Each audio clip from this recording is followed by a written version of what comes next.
Happy New Year's, everyone. We've started 2025 off with a bang. Sorry this is a little late. Just been a little busy. I appreciate the time that I've had to be able to celebrate the holidays, celebrate with family. It's been a lot of fun. I will try to get back into it a little bit more now, but those who missed it, I'm going to give a couple thoughts from today's press conference with Caleb Williams. This season's over with. It's dead. It's gone.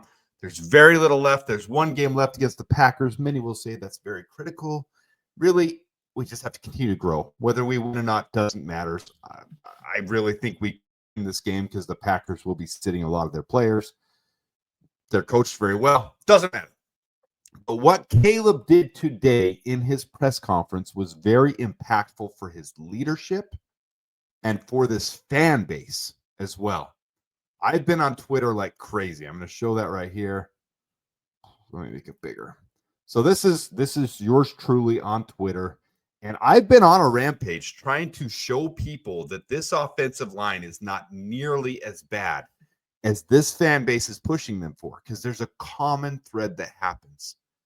One or two people on Twitter or on a podcast or on 670 The Score or on content creators on YouTube will create something showing a low light of Coleman Shelton, Tevin Jenkins, insert whoever the player is. They'll show a low light, and that will take shape. It'll set fire, and then this fan base takes over with it, and they say, this guy sucks. We got to get him out of town. So I've been posting a lot of stuff lately on Twitter trying to show the opposite. So one right here, Bears fans are pushing for Drew Dahlman to be the next Bears center. His contract will be somewhere in the four-year, $50 million plus range because of his age and because of how he's played up till now. He's 26 years old. Dahlman has constant ankle injuries. Those who don't know, he's had 5 ankle injuries in the last 2 years. He missed a significant portion of this year alone. In fact, if I click right here, you'll see here's Drew Dahlman, 199 run blocking, 212 pass blocking, and you can see Coleman Shelton's had over 1,000. Very good offensive grade, very poor pass blocking grade. Hasn't played as well as Coleman Shelton, but Bears fans crap on the better center. Feels like Nate Davis all over again. All right, and then more. Here's Coleman Shelton of the 1,060 snaps that Caleb played. Coleman Shelton played 1059. The best ability is availability. Did a video on my centers. Drew Dahlman is below average pass blocker. Would be extremely expensive to gamble on because he's 26. Ryan Kelly is more injured and less available than Tevin Jenkins. The best ability is availability. And then when you go to my prior video before the Vikings game, I did a video where I showed, let me just skip forward, a lot on the line, because this is where between week 14 is where all this narrative came out. And I showed the Bears, they were even up to 16-17 at one point in the season, but we've had so much injury. We've had so many backups having to play. They haven't been able to have consistency and cohesion. We have a problem with depth, and I completely understand that. But here was week 14, 13, 12. Look at how they've graded out. These are how all our guys have graded out in that 4-week stretch right there where we were one of the top in the entire league. You look the past 3 weeks from week 11, 12, and 13. Let me show right here. It's freezing up. Give it 1 second. All right. Boom. You can see right there, with me out of the way, the Bears were 8th out of all offensive lines and pass blocking efficiencies for those prior 3 weeks. And then you look at the entire tackles, guards, and centers. This is what I posted on Twitter. This is about a month ago now. The Bears offensive line in 2024, Braxton Jones was ranked 17th out of 65 tackles. Tevin Jenkins, 11th out of 61 guards. Coleman Shelton, 10th out of 29 centers. Matt Pryor, 23rd out of 61 guards. Darnell Wright, 20th out of 65 tackles. Then I did an update there on the right. So this is from 12-15 where I did the update. And here's the biggest problem moving forward is we don't have deep contracts. Braxton Jones is on 1 more year. Darnell Wright is on his rookie contract. He's got 2 more years after this one at least. Then you got Bill Murray, who we can have a earnings restricted free agent. We can sign him for a league minimum. So I assume we will. There would make no sense we wouldn't, even if he gets relegated to the practice squad because we build so much depth. But at this point, we have so many holes. Those blue squares mean we need players to fit in them. Yeah, so we do have an issue with having contracts moving forward, but this year has not been a problem with just the line, and it's not just on Caleb. I'm not going to show all my stuff from Twitter, but guys, for the last month, if you've been listening to this channel, I've been pounding that table that it's not all on the line. This is the best offensive line we've had in half a decade. It really is. We just don't have the depth. And you heard Ryan Poles before the season saying that this is one of the best offensive lines that he's had. Well, in Chicago, it is the best one we've had. Braxton Jones played very well. Darnell Wright, Tevin Jenkins, Coleman Shelton. Matt Pryor even playing as a back. He was expected to be a backup, and he's played very high-caliber starter ball. Let me just show a couple things what Caleb said right here. All right, so I'm going to make it little, but Caleb, when asked about the 7 sacks that were taken, how much of those were on him? I will say that his response. Yes, everybody gives up sacks. Everybody messes up. Everybody misses a block. Everybody drops a pass. Everybody throws a pick. And I'm just going to pause and say this is true leadership. Like, this is just a realistic, down-to-earth. This is not Bears fandom, Bears media, how they take things. They take and soar with things. This is realistic, down-to-earth, absolute. This is real. We're not where we want to be. This is where we need to go. But here's my take on it. And I love it. 6. This is what I like. And I got a couple of fumbles and things like that. So, the connotation behind, my offensive line has been annoying and frustrating because, they work their tail off to be able to go out there and, the guys that whether, guys are fighting injuries, whether guys can't play and we got other guys stepping up, or whether guys, been playing the whole season. And so, the negative connotation behind them, they come in here and work their butt off each day and each week. I've taken sacks, yes. A good amount have been on me, whether it's small.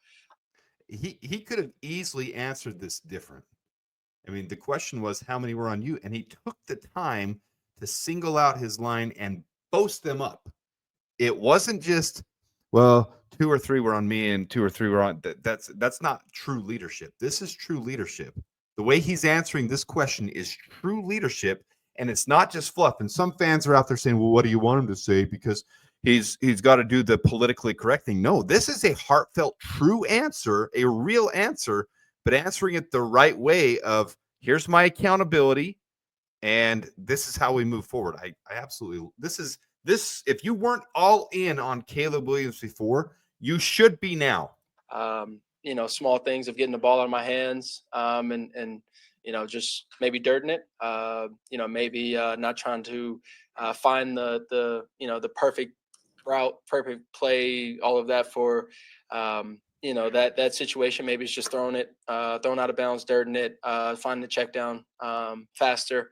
And then the other one's just not trying to make plays all the time, and understanding that. So, like I said, and I don't misjudge words. The stupid connotation behind my offensive line being bad is not the truth. I've taken a good amount of sacks that have been my fault, and and a couple throughout that last game were mine, like the one in empty where I believe I'm trying to remember what number sacked me, but didn't make the easy flipper check, and that guy blitzed and tried to make a play, and and took a sack instead of, okay, I messed up and didn't make the flipper check, throw it out of bounds over the dude's head, or over the hot or check down's head.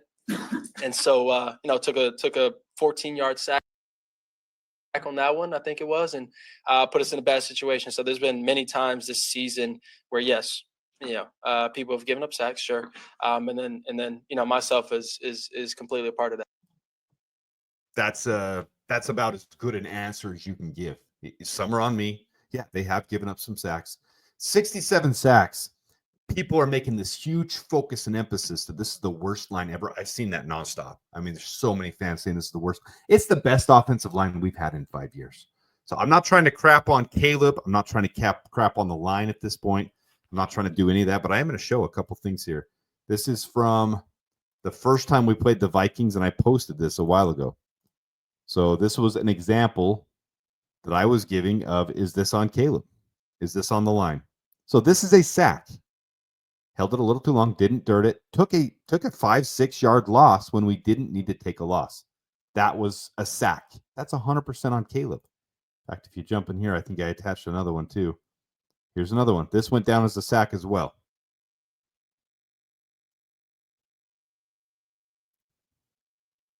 That's the fumble he had. That went down as a sack. So anyways, I think that was huge on Caleb's part to be able to take accountability, take and boast his line, and have the most dynamic interview he's had in Chicago.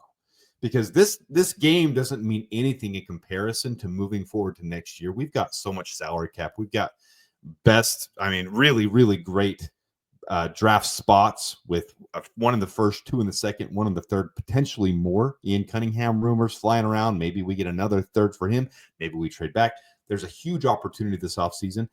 His freshman to sophomore year is more important than his freshman year. I mean, in the NFL, his rookie to second year, whatever you want to call it. That year is going to be so much more important. And I understand we're frustrated. This has been a difficult year. It's been difficult as a podcaster to be able to go through this and to have so many high expectations and high hopes and want it. It's been difficult for fans. I know all you guys have struggled along with it, but this interview was bigger than people realize. Starting off the new year, first day of 2025, him giving a candid, dynamic, heartfelt answer like that when he didn't have to go in that depth, I thought that was huge for the Bears. With that, I will have more doing the guard video next. Appreciate you guys for tuning in. If you haven't subscribed, please do so. Hit the like button if you don't mind. Until next time, the Bears and bear down.